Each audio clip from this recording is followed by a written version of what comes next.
দর্শক, বিশ্বকাপ football cover করার জন্য এই মুহূর্তে যুক্তরাষ্ট্রের ক্যানসাসে রয়েছেন আমাদের সহকর্মী রেজানুজ্জামান। আর আপনারা নিশ্চয়ই জানেন আজকে থেকেই কোয়ার্টার ফাইনাল শুরু হচ্ছে, শেষ আটের লড়াই।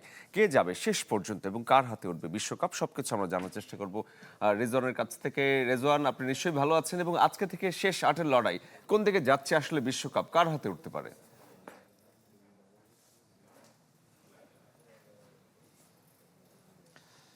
যেকোনো একটা দলের হাতে উঠবে সেটা তো বলাই যায় শরীফ। কিন্তু সেটা কোন দলের হাতে উঠবে এটা আসলে ১৯ জুলাই বলা যাবে। কিন্তু যে ৮ টা দল উঠেছে তার মধ্যে কিন্তু আপনি জানেন যে ৬ টা ইউরোপিয়ান দল, ১ টা লাতিন আমেরিকার দল, ১ টা আফ্রিকান দল। অর্থাৎ ৩ মহাদেশের ৮ টা দল এবং ইউরোপের প্রাধান্য এখানে সবচেয়ে বেশি।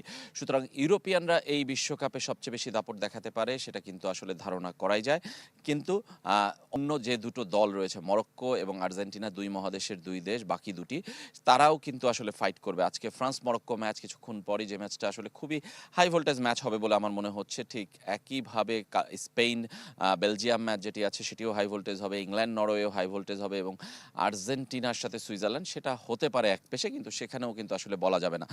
সব মিলে বলতে পারি ৪টা কোয়ার্টার ফাইনালে খুব দারুণ লড়াই হবে। আজকেরটা দিয়ে যদি একটু বলি, ব্রাজিল ফ্রান্স এবং মরক্কোর ম্যাচ যারা খেলবে, এই মরক্কো কিন্তু ব্রাজিলের সঙ্গে ড্র করেছিল প্রথম ম্যাচে। এই মরক্কো কিন্তু গতবার ফ্রান্সের কাছে হেরেই সেমিফাইনাল থেকে বিদায় নিয়েছিল। সুতরাং মরক্কোর জন্য একটা প্রতিশোধ মিশন আজকের এই ম্যাচটা।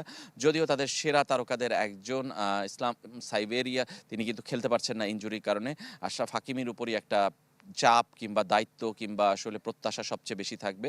অন্যদিকে কিলিয়ান এমবাপ্পের উপরও কিন্তু সেই একই প্রত্যাশাটা থাকবে। এমবাপ্পে এবং আশরাফ হাকিমি দুজনেই কিন্তু পিএসজিতে খেলতেন কয়েক বছর আগেও এবং এখন তারা দুই দলে খেলেন, কিন্তু দারুণ বন্ধু তারা। কিন্তু আজকের ম্যাচে তারা শত্রু হয়েই নামবেন। সেই বিচারে বলতে পারি যে খুব ভালো একটা ম্যাচ। আমার কাছে মনে হচ্ছে যে এই ফ্রান্স এবং মরক্কো ম্যাচটা আমরা দেখতে পাবো। খুব দারুণ কিছু লড়াই হবে এবং দারুণ ফাটাফাটি কিছু আসলে আক্রমণ প্রতি আক্রমণ আমরা দেখতে পাবো। বাকি ম্যাচগুলোও কিন্তু আসলে দারুণ হবে। আজকে যদি বলি যে এই শহরে আমি আছি যেখানে ক্যানসাসে, সেখানে কিন্তু আর্জেন্টিনা দল আছে, ইংল্যান্ড দল আছে, সুইজারল্যান্ড দল আছে। এখানে ৩টি দলই কিন্তু এখানে ৮ টা দলের মধ্যে আছে। সুতরাং বুঝতেই পারছেন যে আসলে এই শহরটাও খুব ব্যস্ততম শহর। কিন্তু আর্জেন্টিনা আজকে ক্লোজ ডোর ট্রেনিং করবে, কোনো ধরনের প্র্যাকটিস নেই। সুইজারল্যান্ড বিকালে, এখানকার সময় বিকাল ৫টায় ট্রেনিং করার কথা রয়েছে।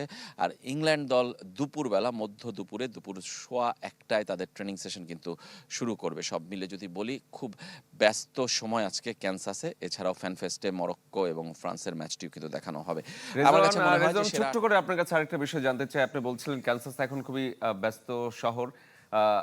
দর্শকদের উচ্ছ্বাস সম্পর্কে একটু জানতে চাই। এর আগে প্রায় প্রতিদিনই আপনি দেখাচ্ছিলেন আর্জেন্টিনার দর্শকরা বেশ উচ্ছ্বসিত, বেশ আনন্দিত।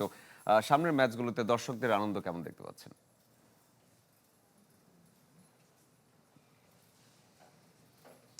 আ আ ক্যানসাসে যদি বলি যে আজকে ব্রাজিল মরক্কো ম্যাচ বড় পর্দায় খেলা দেখানো হবে ফ্যানফেস্টে এবং আপনি জানেন যে ১১টা সিটিতে খেলা হচ্ছিল বিশ্বকাপের কিংবা হয়েছে, সেই শহরগুলোর মধ্যে ক্যানসাস কিন্তু ফ্যান ফেস্টিভ্যালের তালিকায় ১ নম্বরে। অর্থাৎ তাদের যে ফ্যান ফেস্টিভ্যালের আয়োজন কিংবা দর্শকদের ইনভলভমেন্ট, সেই বিচারে কিন্তু ক্যানসাস ১ নম্বরে।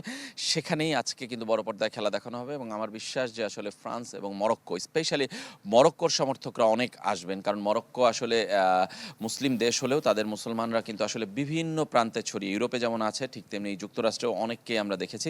তারা কিন্তু আসলে ফুটবলের প্রতি ফ্যানাটিক এবং তাদের সেই ফ্যানাটিজম আসলে আজকেও দেখা যাবে বলে আমার বিশ্বাস এবং দর্শকদের উচ্ছ্বাস আজকে আমরা দেখতে পাবো। এবং আর্জেন্টিনার সমর্থকরা দলে দলে আসতে শুরু করেছেন এই ক্যানসাসে। টিম হোটেল, প্র্যাকটিস কিংবা আসলে যেখানে তারা থাকছেন সব জায়গাগুলোতেই কিন্তু তারা আসলে ভিড় করছেন। ডাউনটাউন সব জায়গাতেই তারা ভিড় করছেন এবং আস্তে আস্তে সংখ্যাটা বাড়ছে। যেহেতু এখনও দুদিন বাকি আছে ম্যাচের, সুতরাং আজ সময়ের সাথে সাথে আর্জেন্টিনা সমর্থকদের সংখ্যা এই শহরে অনেক অনেক বাড়বে। রেজওয়ান, আপনাকে অনেক ধন্যবাদ আমাদের সাথে যুক্ত হওয়ার জন্য। দর্শক, যুক্তরাষ্ট্রের ক্যানসাস থেকে সহকর্মী রেজওয়ানুজ্জামান যুক্ত হয়েছিলেন এবং তিনি জানাচ্ছিলেন আজকে যে কোয়ার্টার ফাইনাল, বাংলাদেশ সময় আর ঘন্টা ৩ পরেই শুরু হবে শেষ আটের লড়াই।